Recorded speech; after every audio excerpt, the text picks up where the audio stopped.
हम्म।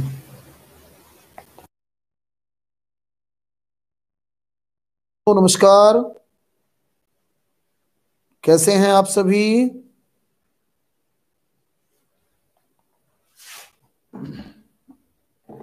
उम्मीद है कि बेहतर होंगे। आ जाइए फटाफट, तुरंत शुरुआत करते हैं बच्चों। तो देखिए, कल मौर्य काल के बारे में, कला के बारे में बता रहा था, कला के बारे में बता रहा था। ठीक बेटा, सारे लोग ये समझिए बात को। उस कला का थोड़ी सी और चर्चा मैं करना चाहूंगा। कहते हैं कि अशोक की कला का चरमोत्कर्ष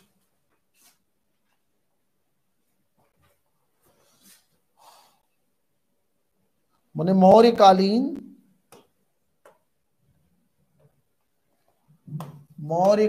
जो कला है,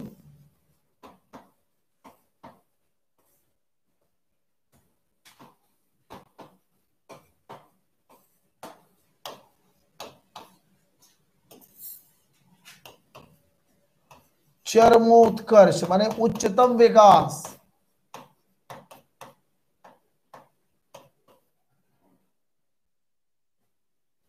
अशोक के समय में निर्मित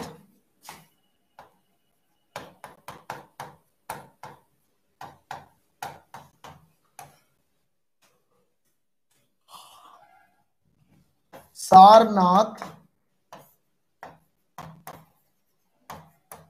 स्तंभ शीर्ष है।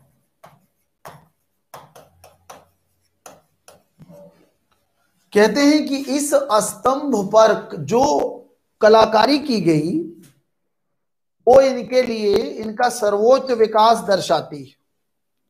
सारनाथ के शीर्ष पर 4 सिंह सटाए हुए बैठे हैं, 4 दिशाओं में, है ना। मन क्या खास बात है?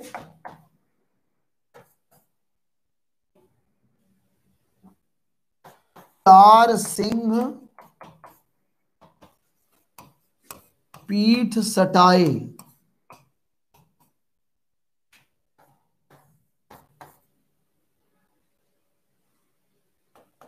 पीठ सटाए हुए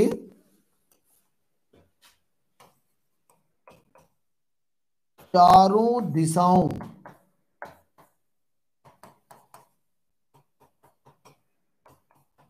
चारों दिशाओं में मुंह करके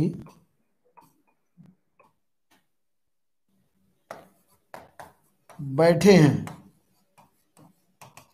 है ना। तो कहते हैं कि ये अशोक की चारों दिशाओं में विजय का सूचक है।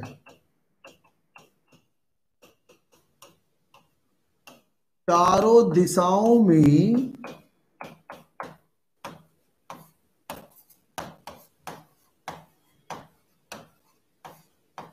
चारों दिशाओं में विजय का सूचक है ये, है ना। कि उसके चारों दिशाओं में अशोक ने विजय प्राप्त की है, ये सिंह उसके स्पष्ट करते हैं।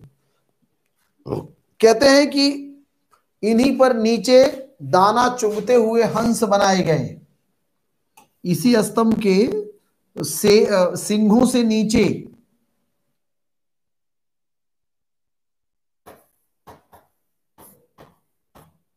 इसी के नीचे दाना चुगते हंस चित्रित हैं। साथ ही साथ एक बात और बताना चाहूंगा, इसी सारनाथ स्तंभ लेख पर एक चक्र बनाया गया है। चक्र माने नीचे की ओर,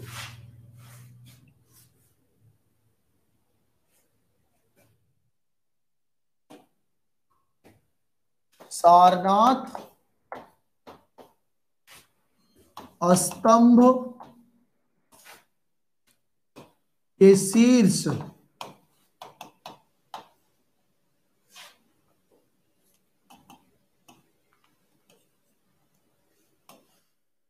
शीर्ष सिंहों के नीचे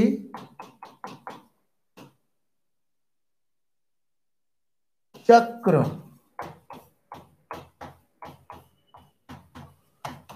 निर्मित है।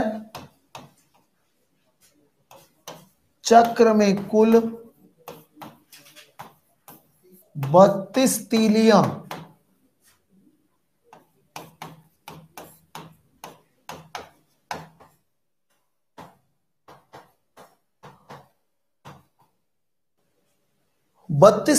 विद्यमान हैं। यह 32 तीलियां चक्र वर्तमान भारत का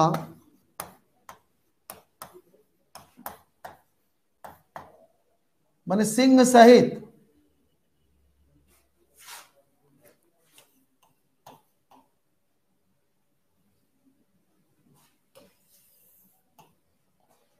वर्तमान भारत का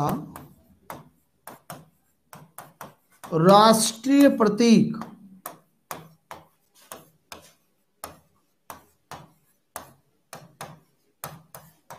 चिन्ह माना जाता।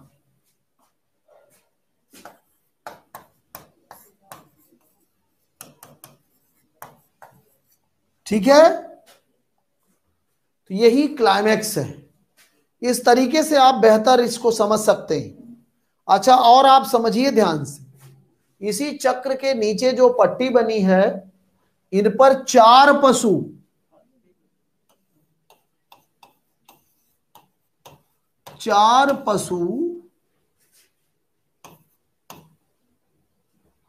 दौड़ती अवस्था में चित्रित हैं।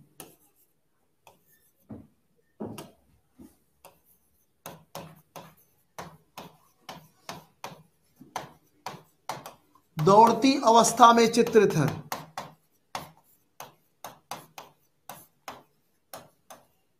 अब वो 4 पशु कौन से हैं? हाथी, घोड़ा, बैल, सिंह। हाथी, घोड़ा, बैल, सिंह, वो 4 पशु हैं। जी जी प्रेमा जी, ठीक है। हाथी, घोड़ा,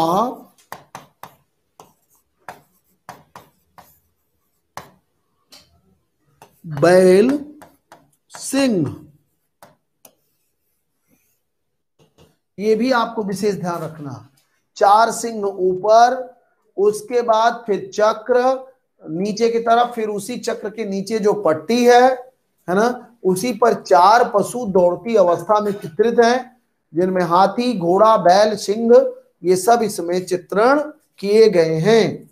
ओके भैया, समझ पा रहे हो? चलो बहुत बढ़िया। ये हमें आपको बताना था। ये थोड़ी सी चीजें आप नहीं समझ पाए होंगे। ऐसे ही धौली, उड़ीसा के धौली से गज शीर्ष बनाया गया। एक ऐसे देहरादून की कालसी पर हाथी का चित्रण हुआ है ना। देखो यहां पर माने एक प्रश्न आता है कि कहां पर हाथी का चित्रण है। अरे सॉरी, चित्रण कह रहा हूं, हाथी बना है। अशोक कालीन हाथी 2 जगह पर, एक कालसी देहरादून में है बेटा,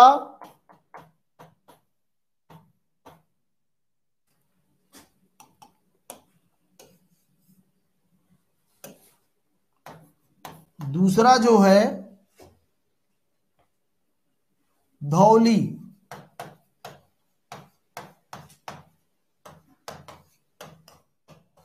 उड़ीसा। इन दोनों की जगह शीर्षों पर हाथी का चित्रण किया गया है। ऐसे पूछा जा सकता, बैल का चित्रण कहा गया है, तो रामपुरवा स्तंभ पर नटुआ बैल चित्रित है। कौन सा बैल? नटुआ बैल, माने छोटी आकृति का बैल चित्रित है। तो हमें उम्मीद है कि ये बात आपको बिल्कुल समझ में आ गई होगी। ठीक है, यहां से आपको किसी भी प्रकार की समस्या नहीं होनी चाहिए। अब बात आती है अशोक के उत्तराधिकारी कौन कौन से थे। तो देखिए, अलग अलग विद्वानों ने अलग अलग तरीके से शेयर किया, लेकिन इन जनरल अशोक के मरने के पश्चात कुणाल शासक बना था, इसमें कोई दो राय नहीं।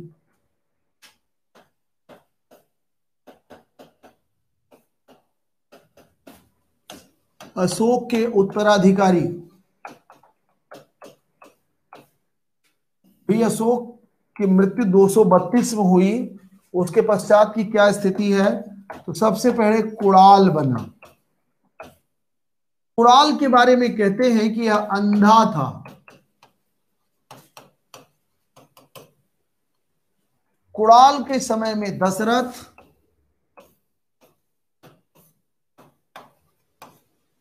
संप्रत एवं जालौक शासन करते थे। जालौक के बारे में जानकारी मिलती है कि अशोक का बेटा था और कश्मीर से शासन करता था।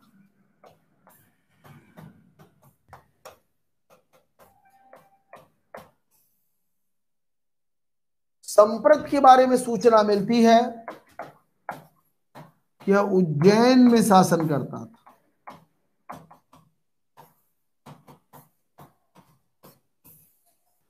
एक तरीके से इसे पश्चिमी भारत की जिम्मेदारी भी दी गई थी,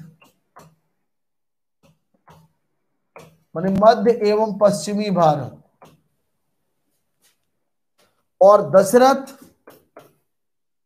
को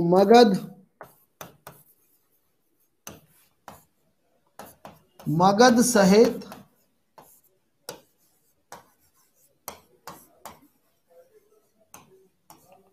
पूर्वी भारत की रिस्पॉन्सिबिलिटी दी गई थी। कहा यह जाता है कि जब तक कुणाल रहा तब तक मौर्यों का विखंडन नहीं हुआ।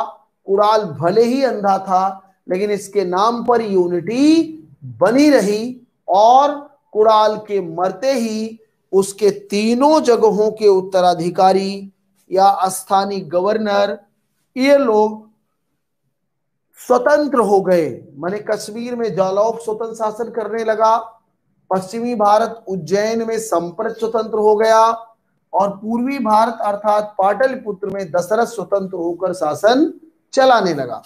इसी के पश्चात मौर्यों का बड़ी तेज गति से पतन हो जाता है। अलग अलग किताबें अलग अलग उत्तराधिकारी बता, जैसे वायु पुराण कहता है कुणाल के बाद बंधुपालित, इंद्रपालित, देववर्मन, सतधनुष और बृहद्रथ, है ना। ऐसे ही मत्स्य पुराण में अलग उत्तराधिकारी, लेकिन बृहद्रथ सबको लास्ट में बताया जाता।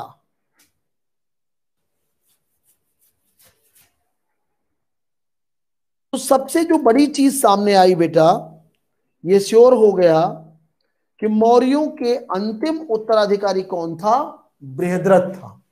मौर्यों का अंतिम उत्तराधिकारी बृहद्रथ, या आप कह सकते हो अंतिम मौर्य शासक कौन था?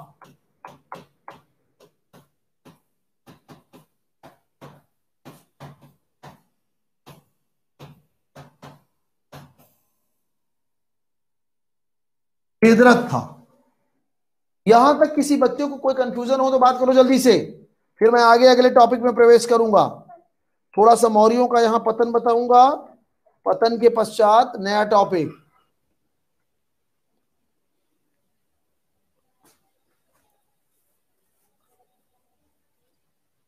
चलिए चलिए फटाफट कोई कमेंट्स जल्दी दीजिए, इंतजार कर रहा हूं मैं। चलिए मान लेता हूं नो कमेंट। मौर्यों का पतन माने इतना विशाल साम्राज्य का पतन होना विद्वानों में चिंता का विषय तो है ही है, और कौतूहल का भी विषय। ऐसा क्या हुआ कि अचानक यह डायनेस्टी तेजी से भरभरा कर गिर गई? तो आइए बेटे बताते हैं आप सभी लोगों को। कुछ विद्वानों ने अपना अपना दिमाग लगाया है। जैसे हरि प्रसाद शास्त्री जी कहते हैं, अशोक की धार्मिक नीति के विरुद्ध ब्राह्मणों की प्रतिक्रिया।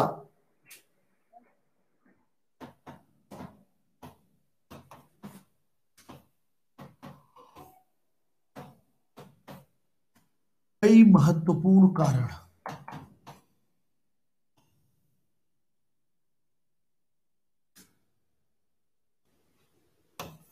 अशोक के बौद्ध धर्म, या सेंटेंस ऐसा लिख दे, अशोक का बौद्ध धर्म के प्रति अधिक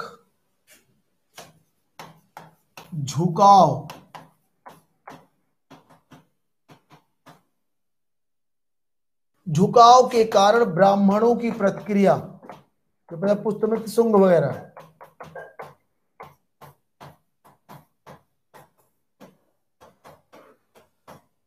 ठीक है।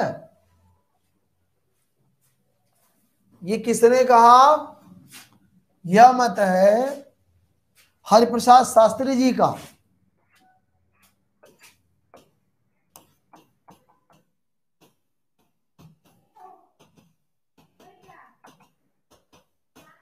हरिप्रसाद शास्त्री जी का।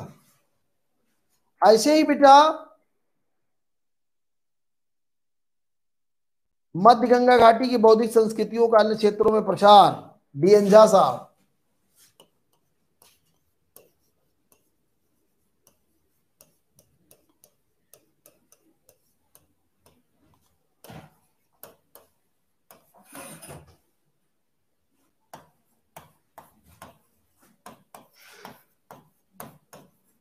भौतिक संस्कृतियों का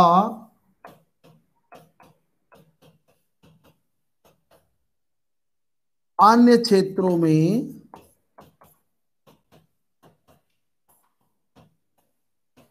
प्रसार।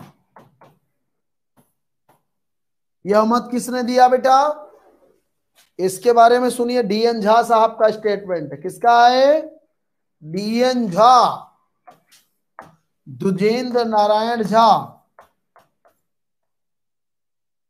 अब देखिए निहार रंजन राय भी एक देते हैं, हाँ? उन्होंने कहा कि पुष्यमित्र शुंग की राज्य क्रांति, रोमिला थापर का अलग,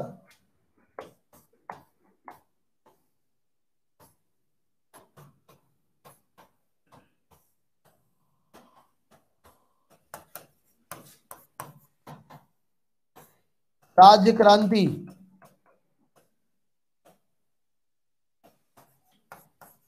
बिहार के इतिहासकार हैं।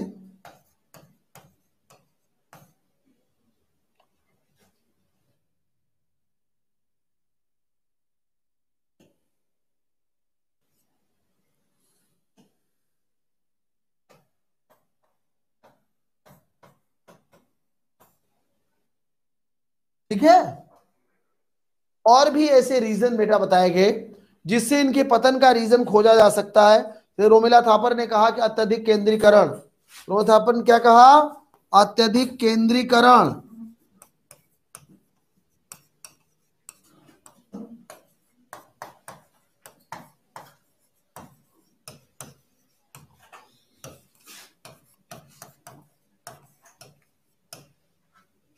रोमिला थापर, ठीक है। इसके अलावा बेटा एक सामान्य एनालिसिस है, अयोग्य उत्तराधिकारी।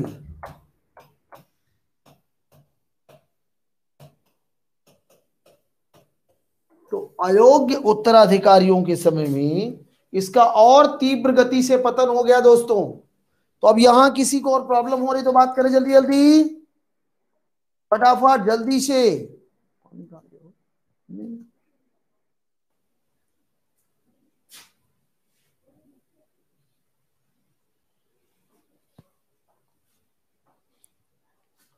चलो बेटे, कमेंट नहीं आ रहे हैं किसी के, आगे बढ़े। चलिए,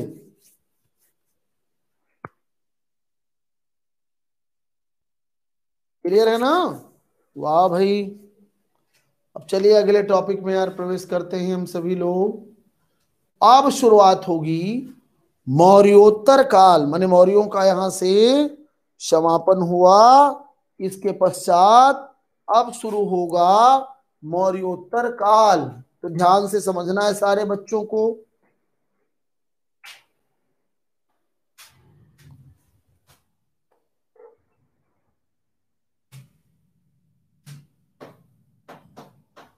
मौर्योत्तर काल माने मौर्यों के उत्तर अर्थात बाद में।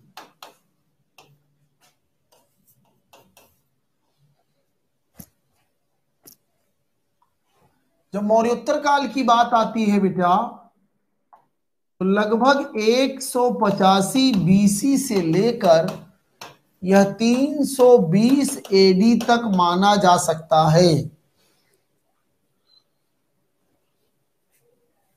ठीक है।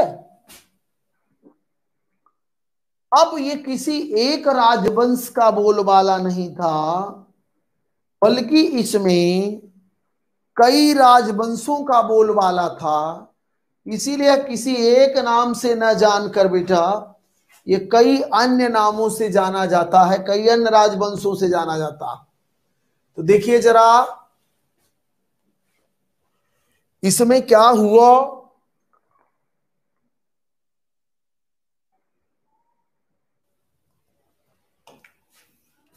विशेषकर बेटा पश्चिमोत्तर भारत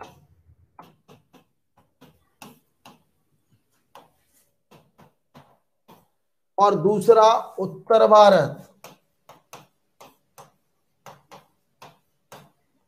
अलग अलग सत्ता के केंद्र बने रहे।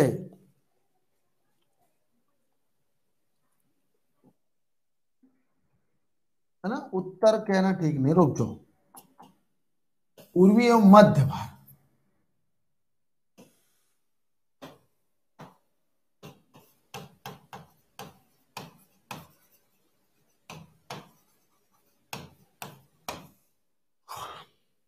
देखो भैया, पूर्वी एवं मध्य भारत में भारतीय शक्तियों ने एक के बाद एक रूल किया।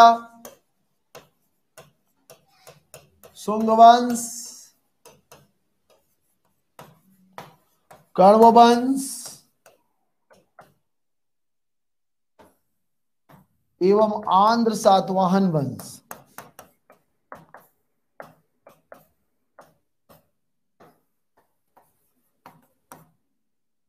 ठीक है। पश्चिमोत्तर भारत में एक बार मध्य एशियाई हमले हो गए, फिर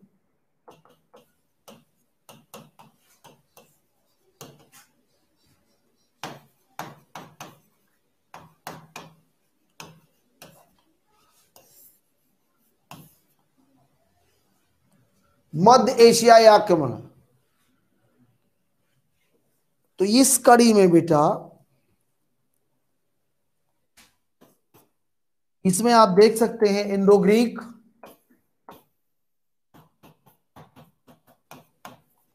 या इसी को बोलते हैं इंडो बैक्ट्रियन,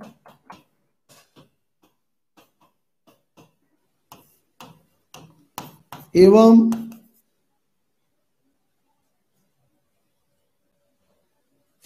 शक तथा कुषाण। शक तथा कुषाण ये मध्य एशियाई भी आक्रमण कर दिए पश्चिमोत्तर भारत में। एक के बाद एक इन्होंने यहां पर अधिकार कर लिया और अपनी चीजों को आगे बढ़ाना शुरू कर दिया। तो पश्चिमोत्तर भारत किसी एक का नहीं, बल्कि भारतीयों और विदेशियों के मिश्रण से चलाया जाता था। है ना? किसी बच्चे को दिक्कत हो तो बात करे, जल्दी से कमेंट करिए, हम सुन रहे हैं फटाफट। मैं देख रहा हूं कमेंट्स, फटाफट बोलिए जल्दी से,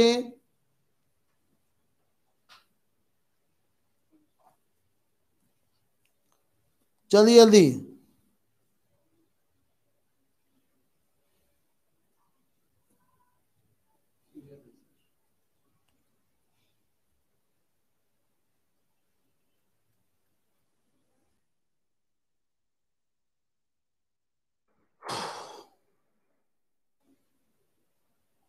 बच्चों को एक और सूचना देनी है यार। अभी तक जितने बच्चे ऐप को नहीं डाउनलोड किए हैं, ऐप डाउनलोड करके अपना जो इस नंबर पर चलाएंगे ऐप को, वह नंबर, वह रजिस्ट्रेशन करा लें, रजिस्टर्ड कर लें उसी पे, ऐप को डाउनलोड कर कर। क्योंकि तैयारी बड़ी जोर शोर से चल रही संस्था की। सारे नंबर को ऐप से जोड़ करके फिर आप निर्धारित समय पर आप ऐप को जाकर खोल लेंगे और उसी समय आपकी क्लास चलने लगेगी। लिंक आप इंतजार करते रह जाएंगे, लिंक नहीं पहुंचेगी, आप सीधे ऐप खोल के देखेंगे। जैसे मेरे टाइम की बात है, 3 से 4 है, तो आप लगभग मैक्सिमम 3:10 तक खोल के देख लीजिए। तो बेटा एक क्लास से निकल के आना पड़ता है, मैंने एक क्लास पढ़ाता रहता हूँ 2 से 3, उसके बाद इसमें निकल के आना पड़ता है, तो 2-4 मिनट हो जाता है। लेकिन आप 2 बजे के बाद आप सतर्क हो जाएंगे।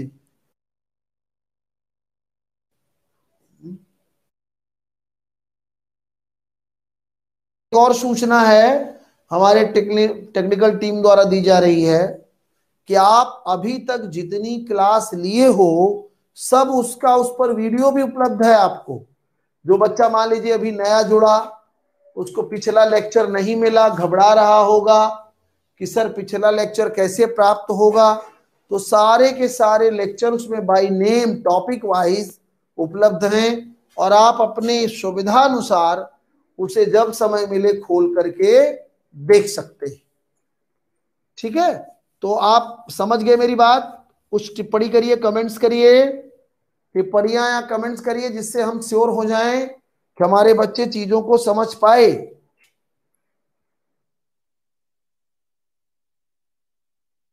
जल्दी से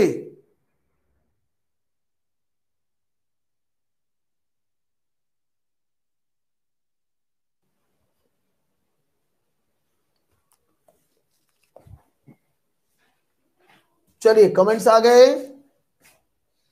चलो वेरी नाइस, बहुत बढ़िया, बच्चे हमारे समझ गए। अब आइए आगे बढ़ाते हैं बेटा। मैंने तैयारी अभी से कर लें जिससे कोई क्लास आपकी मिस ना हो ना। तो आइए, अब देखो बेटा, ये जो मौर्योत्तर काल है ये कुछ इस प्रकार है कि किसी एक का नहीं बल्कि कई लोग इसमें शासन कर रहे थे। जहां पूर्वी और मध्य भारत की स्थिति शुंग वंश, कण्व वंश, आंश सातवाहन वंश जैसी थी, वहीं पर पश्चिमोत्तर भारत में कई विदेशियों के हमले हो गए, जिनमें 4 बड़े नाम हैं। इसमें एक नाम नहीं लिखा मैंने, पहलव, पर्थियन या पहलव। ठीक बेटा, ये 4 विदेशी हैं, मध्य एशियाई और ईरानी, जो भारतीय क्षेत्रों में इन्होंने कब्जा कर लिया एक के बाद एक, और उसके बाद धीरे धीरे भारतीय क्षेत्रों में बस गए। इन मौर्योत्तर काल की विदेशियों की बड़ी खास खूबी है बेटा कि भले ही विदेश से आए, लेकिन इन्होंने शीघ्र ही हमारी संस्कृति और सभ्यता को एडॉप्ट कर लिया। लाइव होगी, हाँ बेटा, उस टाइम पर लाइव रहेगी वत्सला जी। जो भी टाइम निर्धारित होगा उस टाइम पर हम लोग लाइव रहेंगे। 10-5 मिनट वेरिएट करता रहता है ना, बाकी उसे लाइव रहेंगे, है ना। जो लाइव देखना चाहे लाइव अपना देखेगा, निर्धारित समय पर पढ़ाएंगे, उस पर कमेंट वमेंट लेके अपना आए, ठीक है। और उसमें कोई समस्या नहीं होगी, क्योंकि लाइव रहकर पढ़ना ही बुद्धिमानी है। जो बच्चा सोचा वीडियो तो उपलब्ध हो गया, चाहे जब मन आए तब देख लेंगे, तो थोड़ी सी उसके अंदर आलस आती है और फ्यूचर में कमजोर हो जाता है पढ़ने में। इसे डे बाय डे लाइव जरूर रहिए। पिछली क्लास जो आपको दोबारा रिपीट करनी हो, देखनी हो कि सर ने पढ़ाया था, हमको समझ में नहीं आया, तो उसके लिए यह सुविधा बहुत बेहतर मानी जाती है। ठीक है भैया, तो अब मेरा ये मैसेज क्लियर रहा। 1 बाय 1 अब इन विदेशियों की चर्चा पहले होगी, फिर देशियों की चर्चा होगी।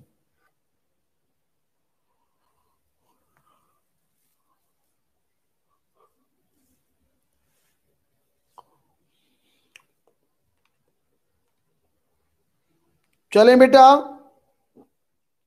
तो जैसा कि यार इंडो ग्रीक के बारे में सिक्कों को लेकर हमने बताया था आप सभी लोगों से,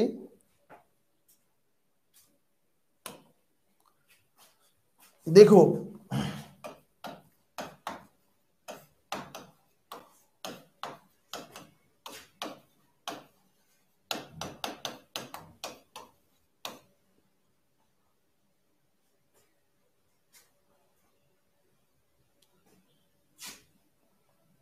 इनका एक नाम और है इंडो बैक्ट्रियन।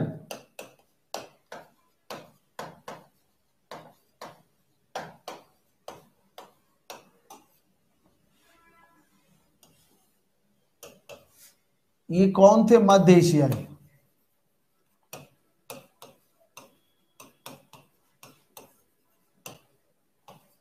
यवन।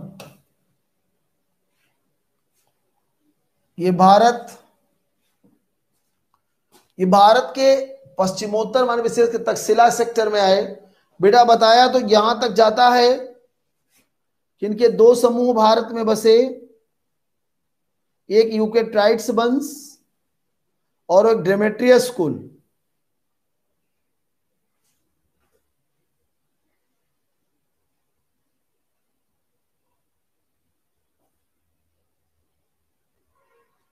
भैया ठीक है।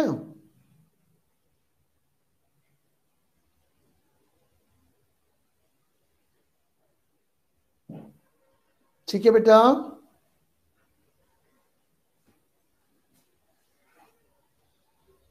डेमेट्रियस और यूकेट्राइट्स भारत के दो क्षेत्रों में बसे।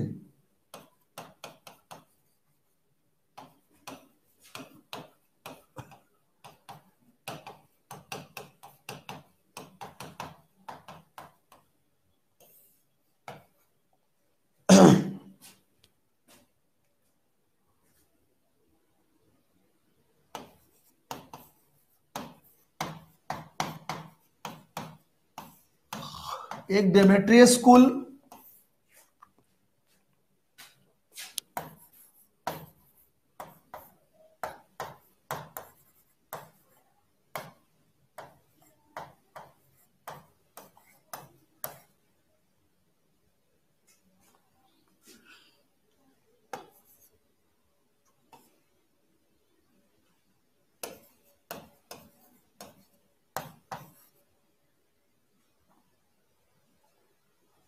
देखिए भैया, डेमेट्रियस स्कूल ने सबसे पहले पंजाब तक अधिकार किया।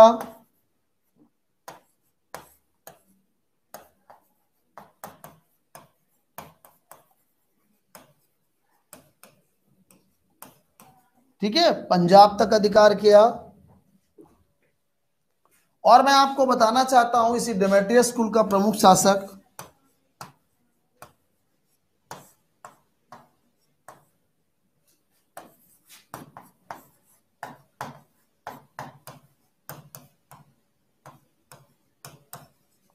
मेनांडर था, जबकि यूकेट्राइट्स वंश का प्रमुख शासक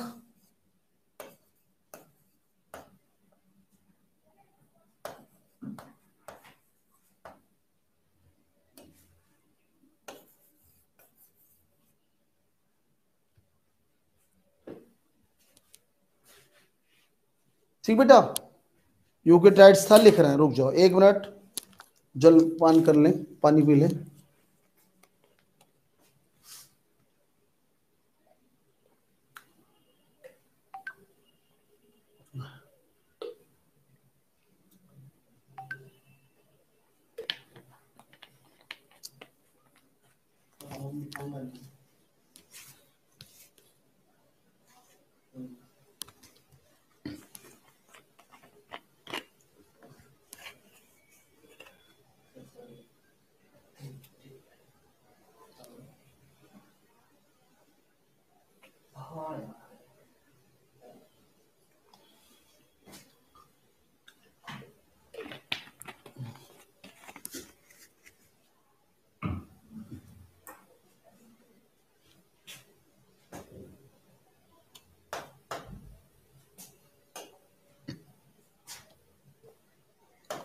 तो एंटियाल कीट्स इनका प्रमुख शासक था।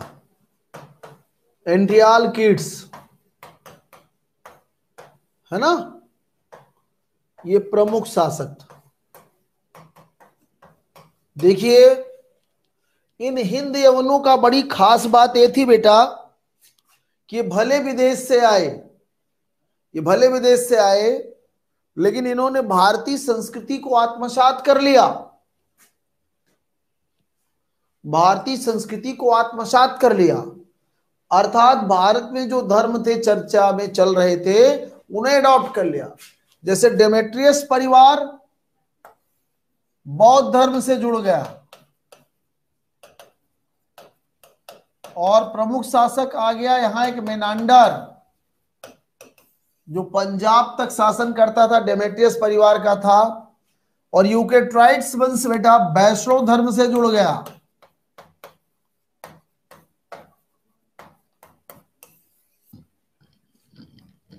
वैष्णव धर्म से, और इसने इसको प्रूफ करने के लिए इसी ने अपने राजदूत हेलियोडोरस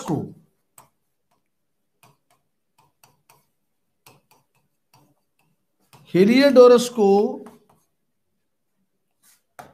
विदिशा के शुंग शासक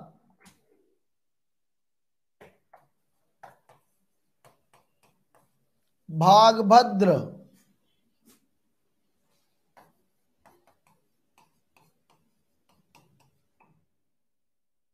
के दरबार में भेजा था। ये वही भागभद्र है मन जिसके समय में हेलियोडोरस पहुंचा, और इसके बारे में कहा जाता है कि इसी हेलियोडोरस ने बेसनगर में गरुड़ ध्वज की स्थापना कराई थी। गरुड़ पिलर की स्थापना कराई थी इसी हेलियोडोरस ने, जो वैष्णव धर्म का पहला अभिलेखी साक्ष्य माना जाता है ना। ये कुल मिलाकर आप सभी लोगों को मैंने यवनों से जोड़ा, बाकी इसको पहले ही पढ़ा चुका हूं कि इनकी वजह से भारत में सर्वप्रथम वास्तविक सिक्कों का प्रचलन प्रारंभ हुआ। रियल सिक्के, पहली बार सोने के सिक्के, है ना, चित्र युक्त सिक्के, लेख युक्त सिक्के, इन्हीं यवन शासकों का वरदान है। हालांकि आज इन्हें खोज पाना मुश्किल है, क्योंकि अधिकांश ये भारतीय समाज का हिस्सा बन गए और भारतीय संस्कृति को एडॉप्ट कर लिया। यही इनकी उपलब्धि है और इसी के द्वारा ये जाने जाते हैं, है ना। ये इंडो ग्रीक है ना। अब इसमें कोई दिक्कत किसी बच्चे को हो तो डिस्कस कर लो यार, जल्दी बोले।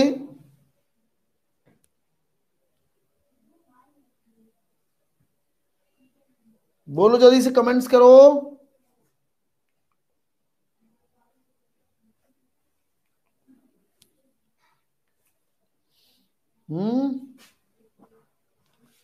कहते हैं कि सिक्के चलाने वाला पहला यही अब डेमेट्रियस माना जाता।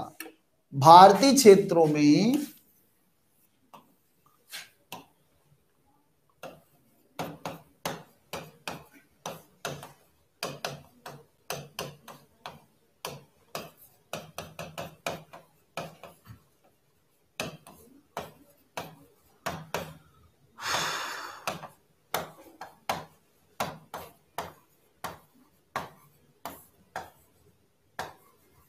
प्रथम व्यक्ति इसे ही मानते,